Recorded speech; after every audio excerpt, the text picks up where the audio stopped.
Hello everyone, this is Satpal and you are watching option seller. और आज के इस वीडियो में मैं आपके साथ एक बहुत ज़रूरी कॉन्सेप्ट शेयर करने वाला हूं। शुरू में हो सकता है कि आपको ये लगे कि ये कॉन्सेप्ट जो मैं आपको बता रहा हूं ये स्टॉक मार्केट से रिलेटेड नहीं है, लेकिन by the end of this video you will realise कि ये वीडियो ऑप्शन ट्रेडिंग पे एक आई ओपनर है। तो इस वीडियो को पूरे फोकस और अटेंशन के साथ आप देखिए, ये आपके बहुत काम आने वाला है। और आज के इस वीडियो में जिस चीज़ की मैं बात करूंगा उसका नाम है law of large number. Law of large number को अगर आप समझते हो देन यू विल रियलाइज कि इसको आप ऑप्शन ट्रेडिंग में किस तरह से यूज कर सकते हो और कैसे ये आपकी मदद कर सकता है एक प्रॉफिटेबल ऑप्शन ट्रेडर बनने में। तो देखिए, लॉ ऑफ लार्ज नंबर क्या है, सबसे पहले मैं आपको वो बता देता हूं और कैसे ये आपको ऑप्शन ट्रेडिंग में हेल्प करने वाला है। क्यों मैं बोल रहा हूं कि ये वीडियो आपके लिए एक आई ओपनर साबित होने वाला है, ये आपको वीडियो में आगे पता लगेगा। लेकिन अभी हम समझते हैं कि लॉ ऑफ लार्ज नंबर होता क्या है। तो देखिए, लॉ ऑफ लार्ज नंबर है, जो स्टैट्स के स्टूडेंट हैं उनको पता होगा।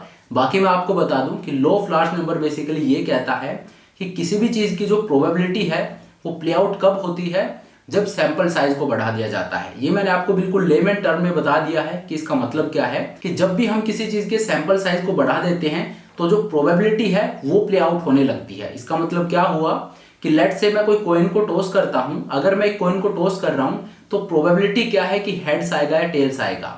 तो देखिए, प्रोबेबिलिटी 50-50 है। 50% चांसेस है कि हेड्स आएगा, 50% चांसेस है कि टेल्स आएगा। तो प्रोबेबिलिटी कितनी होगी? 50-50। अब अगर मैं कॉइन को 10 टाइम्स टॉस करता हूं तो क्या आप गारंटी के साथ कह सकते हो कि 5 टाइम्स हेड्स आएगा और 5 टाइम्स टेल्स आएगा, जस्ट बिकॉज कि इसकी प्रोबेबिलिटी 50-50 थी। अब देखिए, कॉइन को मैंने टॉस किया तो प्रोबेबिलिटी हेड और टेल आने की कितनी थी? 50-50। लेकिन जब मैंने 10 बार कॉइन को टॉस किया तो आप ये गारंटी के साथ नहीं कह सकते कि 5 बार हेड आएगा 5 बार टेल आएगा, जस्ट बिकॉज की प्रोबेबिलिटी 50-50 थी। तो यहाँ पे हो सकता है 7 बार हेड्स आए, हो सकता है 8 बार टेल आए। तो जो आउटकम है वो प्रोबेबिलिटी से बिल्कुल डिफरेंट हो सकता है। प्रोबेबिलिटी 50-50 है लेकिन आउटकम है वो उससे डिफरेंट हो सकता है। हो सकता है 8 बार हेड्स आए, सिर्फ 2 बार ही टेल आए, या हो सकता है 3 बार टेल आए और 7 बार हेड्स आए। तो ये जो आउटकम है ये एक्चुअल प्रोबेबिलिटी जो कि 50-50 है उससे बिल्कुल डिफरेंट हो सकता है। लेकिन लॉ ऑफ लार्ज नंबर ये कहता है कि अब इसी कॉइन को अगर 10,000 बार टॉस किया जाए, यहाँ पे हमने सिर्फ 10 टाइम टॉस किया है तो सैंपल साइज है वो सिर्फ 10 है, क्योंकि हमने कॉइन को सिर्फ 10 बार उछाला है। इस चीज को आप पूरे फोकस के साथ सुनिए। अब लॉ ऑफ लार्ज नंबर ये कहता है कि अगर इसी कॉइन को मैं 10 टाइम टॉस ना करके और 10,000 टाइम टॉस करता हूं तो जो आउटकम होगा वो एक्चुअल प्रोबेबिलिटी के बहुत पास में होगा। एक्चुअल प्रोबेबिलिटी क्या है? 50% हेड्स आएगा, 50% टेल्स आएगा। अब अगर इस कॉइन को मैं 10,000 टाइम टॉस करता हूं तो आउटकम क्या होगा? 5,000 टाइम्स हेड्स होगा, 5,000 टाइम टेल्स होगा। अब ये एग्जैक्ट नहीं होगा लेकिन आउटकम इसके बहुत नियर बाई होगा। तो लॉ ऑफ लार्ज नंबर ये कहता है कि जब हम सैंपल साइज को बढ़ा देते हैं तो जो आउटकम होगा वो एक्चुअल प्रोबेबिलिटी के काफी नियर बाई होगा।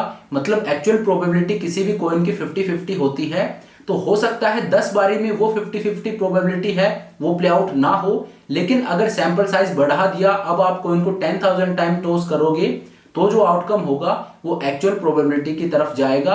वो एक्चुअल प्रोबेबिलिटी है वो वहां पे प्ले आउट होगी। तो ये होता है law of large number. I hope आप समझ गए होंगे मैंने क्या बताया है। अगर आप नहीं समझे हो तो यहां तक के इस वीडियो को दोबारा से आप चला के देखिए और कोशिश कीजिए जो चीज मैंने आपको बताई है उसको समझने की। हालांकि काफी सिंपल है, इजी टू अंडरस्टैंड है। अगर मैं बार बार रिपीट करूंगा तो वीडियो लंबा होगा, लेकिन बेसिकली मैंने ये बताया है कि लॉ ऑफ लार्ज नंबर ये कहता है कि जब सैंपल साइज को बढ़ा दिया जाता है तो जो प्रोबेबिलिटी है, जो एक्चुअल प्रोबेबिलिटी होती है किसी भी इवेंट के होने की, वो प्ले आउट होने लगती है। सैंपल साइज छोटा होता है तो जो आउटकम है वो काफी डिफरेंट हो सकता है। जैसा कि मैंने आपको बताया कि अगर मैं एक कॉइन को टॉस करता हूं, सिर्फ 10 बार ही मैं टॉस कर रहा हूं, तो जरूरी नहीं है कि 5 बार हेड आएगा 5 बार टेल आएगा। क्यों? क्योंकि सैंपल साइज छोटा है। लेकिन इसी कॉइन को अगर मैं 10,000 टाइम टॉस कर रहा हूं तो अब मेरा सैंपल साइज है वो बड़ा है। अब मैं कॉइन को 10,000 बार टॉस कर रहा हूं तो अब जो प्रोबेबिलिटी है 50-50 वो प्ले आउट होने लगेगी और जो आउटकम होगा वो 5,000 हेड्स और 5,000 टेल्स के बहुत नियर बाई होगा। एग्जैक्ट नहीं होगा लेकिन उसको अप्रोच करेगा, उसके नियर बाई होगा। तो ये होता है लॉ ऑफ लार्ज नंबर। अब मैं आपको बताता हूं लॉ ऑफ लार्ज नंबर है, इसको हम ट्रेडिंग में किस तरह से अप्लाई कर सकते हैं। तो देखिए, स्टॉक मार्केट है उसका नेचर कैसा है? स्टॉक मार्केट का नेचर है वो साइक्लिक है। मार्केट बहुत लंबे टाइम तक ना यूनिडायरेक्शनली ऊपर जा सकता है ना बहुत लंबे टाइम तक नीचे जा सकता है। मार्केट यू साइकिल्स में ट्रेड करता है, मार्केट ऊपर जाता है, देन फिर मार्केट नीचे आता है, देन ऊपर जाता है, देन नीचे आता है। तो ये मार्केट की चाल होती है। लंबे टाइम में जब आप देखोगे तो बिल्कुल मार्केट ऊपर जाता है, नीचे जाता है, लेकिन ऊपर एक स्ट्रेट लाइन नहीं होगी और नीचे भी एक स्ट्रेट लाइन नहीं होगी। उसके बीच में अगर आप देखोगे तो मार्केट ऊपर नीचे बहुत से मूव देके और फिर एक डायरेक्शन को पकड़ता है। और मार्केट के इसी नेचर की वजह से मार्केट को प्रिडिक्ट करना काफी मुश्किल हो जाता है। तो मार्केट होते हैं वो रैंडम होते हैं, आप मार्केट को प्रिडिक्ट नहीं कर सकते। अब जैसे कॉइन को हम टॉस करते हैं तो जो आउटकम होता है वो रैंडम होता है, वो हेड्स भी हो सकता है, वो टेल्स भी हो सकता है, और प्रोबेबिलिटी कितनी होती है दोनों की, यानी कि 50-50। तो इसी तरह से मार्केट है, मार्केट भी रैंडम है, मार्केट ऊपर जाएगा या नीचे जाएगा इसकी प्रोबेबिलिटी कितनी है, 50-50। और ये चीज आपको ऑप्शन चेन में भी देखने को मिलेगी। जब आप ऑप्शन चेन में एट द मनी की स्ट्राइक का डेल्टा देखोगे तो वो आपको कॉल का भी 50 मिलेगा, पुट का भी 50 मिलेगा। जो डेल्टा होता है उसको आप प्रोबेबिलिटी की प्रॉक्सी की तरह यूज कर सकते हो। डेल्टा आपको बताता है कि उस स्ट्राइक के इन द मनी एक्सपायर होने की प्रोबेबिलिटी कितनी है। अगर डेल्टा किसी स्ट्राइक का 30 है, दैट मींस 30% चांसेस हैं कि वो strike in the money expire होगी। और अगर किसी स्ट्राइक का डेल्टा 70 है, दैट मींस 70% चांसेस हैं कि वो strike in the money expire होगी।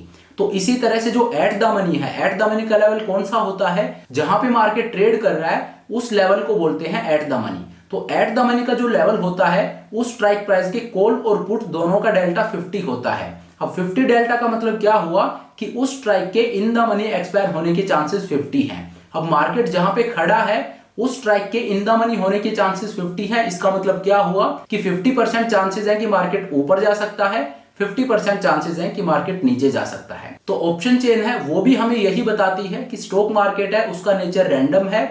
अगले दिन मार्केट ऊपर जाएगा या नीचे जाएगा ये बिल्कुल एक रैंडम इवेंट है, इसकी प्रोबेबिलिटी 50-50 है। तो मार्केट की प्रोबेबिलिटी 50-50 है, इसका मतलब क्या हो गया कि आप यहाँ पे प्रिडिक्ट करके लंबे टाइम तक नहीं रह सकते। आप खुद करके देख लीजिए या आप किसी से पूछ के देखिए, लेकिन कोई डेली बेसिस पे मार्केट को प्रिडिक्ट करके ट्रेड करता है तो लॉन्ग टर्म में उसका पोर्टफोलियो आप देखिए, लॉन्ग टर्म में उसके रिटर्न आप देखिए, they are going to be most probably they are going to be negative और they will be on the break even. ऐसा नहीं होगा कि डेली कोई मार्केट को प्रिडिक्ट करके और वहां पे वो लॉन्ग टर्म में काफी सक्सेसफुल हो। अब ये चीज है किसी का ईगो हर्ट कर सकती है, I am sorry for that. मेरा मकसद यहाँ पे किसी का ईगो हर्ट करना नहीं है। हो सकता है आप ऐसा कर रहे हो, that is well and good, लेकिन मैं यहाँ पे कॉन्सेप्ट समझा रहा हूँ कि मार्केट है, मार्केट का नेचर रैंडम है और मार्केट को प्रिडिक्ट करके आप यहाँ पे पैसा नहीं बना सकते। क्यों? क्योंकि मार्केट ऊपर जाएगा या नीचे जाएगा इस चीज की प्रोबेबिलिटी 50-50 है। दैट मींस लॉन्ग टर्म में आप 50-50 रहने वाले हो। लॉन्ग टर्म में क्या होगा, 50% ऑफ द टाइम्स आपको प्रॉफिट होगा, 50% ऑफ द टाइम्स आपको लॉस होगा। तो अगर आपने 50% ऑफ द टाइम्स 100 रुपीज का प्रॉफिट किया और 50% ऑफ द टाइम्स आपने 100 रुपीज का लॉस किया तो नेट आप लॉस में रहने वाले हो, क्योंकि आपके ब्रोकरेज चार्जेस भी कुछ लग रहे हैं। तो लॉन्ग टर्म में ये है, ये एक लॉस मेकिंग गेम है। अगर आप मार्केट को प्रिडिक्ट करके काम करते हो तो ये एक लॉस मेकिंग गेम है। लॉन्ग टर्म में जब आप देखोगे तो आपको पता लगेगा कि आपने कुछ भी नहीं कमाया। हो सकता है शॉर्ट टर्म में आपको अच्छा खासा प्रॉफिट हुआ हो, जैसे नए ट्रेडर आते हैं उनको अच्छा खासा प्रॉफिट हो जाता है शुरू में, एंड दे थिंक ये एक इजी मनी है और वो वही करना शुरू कर देते। देखिए कोई भी नया ट्रेडर आता है वो मार्केट में एक ही तरीके से पैसा लगाता है, वो सिर्फ मार्केट को प्रिडिक्ट करता है। प्रिडिक्ट करके आप लॉन्ग टर्म में मार्केट में सर्वाइव नहीं कर सकते और उसके पीछे का रीजन है कि मार्केट का नेचर है वो रैंडम है। यहाँ पे मार्केट ऊपर जाएगा या नीचे जाएगा इसकी प्रोबेबिलिटी 50-50 है। और क्योंकि मार्केट रोज ओपन होता है तो जो सैंपल साइज है दैट इज वेरी बिग, तो लॉन्ग टर्म में जब आप जाओगे तो लॉन्ग टर्म में मार्केट 50-50 रहने वाला है, क्योंकि law of large number will come into play. Law of large number क्या कहता है कि जब सैंपल साइज को बढ़ा देंगे तो जो प्रोबेबिलिटी है वो प्ले आउट होगी। तो जब आप मार्केट को प्रिडिक्ट करके और ट्रेड करना शुरू करोगे तो यहाँ पे आपकी प्रोबेबिलिटी कितनी है मार्केट के ऊपर या नीचे जाने की, 50-50। और आपका सैंपल साइज भी बड़ा होगा क्योंकि आप रोज मार्केट को प्रिडिक्ट कर रहे हो। तो लॉन्ग टर्म में आप 50-50 रहने वाले हो। 50% ऑफ द टाइम्स आप प्रॉफिटेबल होंगे, 50% ऑफ द टाइम्स आप पैसा लूज करोगे। तो इस वजह से लॉन्ग टर्म में आप ना पैसा गवा रहे हो ना पैसा कमा रहे हो, और ऊपर से आप जो ब्रोकरेज पे कर रहे हो दैट इज योर लॉस। तो इस चीज को आप समझने की कोशिश कीजिए। हो सकता है अभी आपको समझ ना आ रहा हो, इस वीडियो को आप रिपीट मोड पे देखिए, आपको समझ आएगा जो चीज मैं आपको बताना चाह रहा हूं। जो चीज मैं आपको बता रहा हूं इसको आप रिलेट करके देखिए। शुरू में मैंने आपको जो एग्जांपल दिया था उसके साथ, कॉइन को जब हम टॉस करते हैं तो उसकी प्रोबेबिलिटी हेड्स या टेल्स आने की कितनी है, 50-50। इसी तरह से मार्केट है, मार्केट ऊपर या नीचे जाएगा इसकी प्रोबेबिलिटी कितनी है 50-50, क्योंकि कॉइन को टॉस करते हैं तो जो आउटपुट आएगा दैट इज रैंडम, और मार्केट ऊपर या नीचे जाएगा वो भी रैंडम है। तो दोनों चीज रैंडम है, दोनों का आउटपुट है वो रैंडम है। अब प्रोबेबिलिटी क्या है 50-50। अब यहाँ पे अगर मैं कॉइन को 10 बार टॉस कर रहा हूं तो जरूरी नहीं है कि प्रोबेबिलिटी 50-50 है, इस वजह से हेड्स भी 5 टाइम्स आएगा और टेल्स भी 5 टाइम्स आएगा। जस्ट बिकॉज की प्रोबेबिलिटी 50-50 है, हेड्स और टेल्स 5-5 बार नहीं आएंगे। अगर मैं कॉइन को 10 बार टॉस करता हूं तो हो सकता है 7 बार हेड आ जाए, हो सकता है 8 बार टेल आ जाए, ऐसा हो सकता है। उसी तरह से मार्केट में अगर आप 10 दिन ट्रेड करते हो, 20 दिन ट्रेड करते हो, 30 दिन ट्रेड करते हो, जो नए ट्रेडर आते हैं तो हो सकता है आपके शुरू के 20 ट्रेड प्रॉफिटेबल हो जाएं। इसी वजह से जो नए ट्रेडर आते हैं उनको शुरू में प्रॉफिट हो जाता है एंड दे थिंक ये इजी मनी है। तो ये वही चीज हो रही है कि आपका सैंपल साइज छोटा है, इस वजह से आपको शुरू में प्रॉफिट हो गया। लेकिन जब आपका सैंपल साइज बड़ा होगा, जब आप रोज ट्रेड करोगे, जैसा कि मैंने आपको बताया जो कॉइन मैंने 10 बार फ्लिप किया उसको अगर मैं 10,000 बार फ्लिप करूंगा तो law of large number will come into play, और जो एक्चुअल प्रोबेबिलिटी है 50-50 दैट विल प्ले आउट। तो होगा क्या, फिर 5000 टाइम्स हेड्स आएगा, 5000 टाइम्स टेल्स आएगा। तो उसी तरह से मार्केट भी रैंडम है, मार्केट ऊपर नीचे जाएगा, इसकी प्रोबेबिलिटी 50-50 है। तो हो सकता है शुरू में आपको प्रॉफिट हुआ हो, लेकिन जब आप रोज ट्रेड करोगे तो आपका सैंपल साइज है वो बड़ा होता जाएगा, और जैसे जैसे आपका सैंपल साइज बड़ा होगा वैसे वैसे वो प्रोबेबिलिटी प्ले आउट होगी, law of large number will come into play, और 50% ऑफ द टाइम्स आपको प्रॉफिट होगा, 50% ऑफ द टाइम्स आपको लॉस होगा, जो कि एक लॉस मेकिंग बिजनेस है मार्केट में, क्योंकि आप ब्रोकरेज भी पे कर रहे हो। तो अगर आप मार्केट को प्रिडिक्ट करके काम कर रहे हो तो this is not the right way to trade in the market. तो अब इसका तोड़ क्या है, आप क्या कर सकते हो? तो देखिए, अब ऑप्शन ट्रेडिंग में आप क्या कर सकते हो, या तो आप ऑप्शन बायर बन सकते हो या आप ऑप्शन सेलर बन सकते हो। अगर आप ऑप्शन बायर बन रहे हो तो आपको मार्केट को प्रिडिक्ट करना ही पड़ेगा, लेकिन अगर आप ऑप्शन सेलर बनते हो तो फिर वहां पे मार्केट को आपको प्रिडिक्ट करने की जरूरत नहीं है। There are many non directional strategies, और वहां पे क्या होता है, ऑप्शन बाइंग में आपको बताना पड़ता है कि मार्केट कहां जाएगा, और साथ ही आपको यह भी बताना पड़ता है मार्केट कितनी तेजी से जाएगा। मतलब आपको डायरेक्शन भी प्रिडिक्ट करनी है और आपको मैग्नीट्यूड भी प्रिडिक्ट करना है। लेकिन ऑप्शन सेलिंग में सिर्फ आपको यह बताना है कि मार्केट कहां नहीं जाएगा। तो जब आप ऑप्शन बाइंग करके काम करते हो तो you are in the business of prediction, लेकिन अगर आप ऑप्शन सेलिंग करके काम करते हो तो वो एक टूल है जो आपको एज देती है मार्केट में। यहां पे आपको प्रिडिक्ट नहीं करना है। अब आपका गेम है ये 50-50 का नहीं है। अगर आप एक 15 डेल्टा का कॉल ऑप्शन या पुट ऑप्शन सेल कर रहे हो, लेकिन ये एक डिफरेंट चीज हो जाएगी। इसी वीडियो में मैंने ये भी क्लब इन कर दी तो वीडियो काफी कॉम्प्लेक्स हो जाएगा। अभी भी मुझे लगता है कि ये वीडियो थोड़ा सा कॉम्प्लिकेटेड हुआ होगा, लेकिन इसको आप रिपीट करके 1-2 बार देखिए। जो चीज मैं आपको समझाना चाहता हूं उस कॉन्सेप्ट को आप समझने की कोशिश कीजिए। जब आप इस चीज को समझोगे देन यू विल रियलाइज क्यों लोग ऑप्शन सेलिंग की तरफ भागते हैं, क्यों ऑप्शन सेलिंग एक प्रॉफिटेबल बिजनेस है। तो चलिए अब इस वीडियो को मैं यहीं पे खत्म करता हूं। हालांकि एक वास्ट टॉपिक है, इस पर और भी वीडियो बनाए जा सकते हैं, लेकिन फिलहाल के लिए मैंने बेसिक रखा है। इसको आप देखिए, इसको समझने की कोशिश कीजिए। आप मुझे कमेंट करके बता सकते हैं अगर आपको कोई डाउट हो या आप इस पर और वीडियो चाहते हो तो आप मुझे कमेंट करके बता सकते हो। लेकिन इस वीडियो को यहीं पे खत्म करते हैं। Thank you so much for watching the video. I hope ये वीडियो आपको पसंद आया होगा।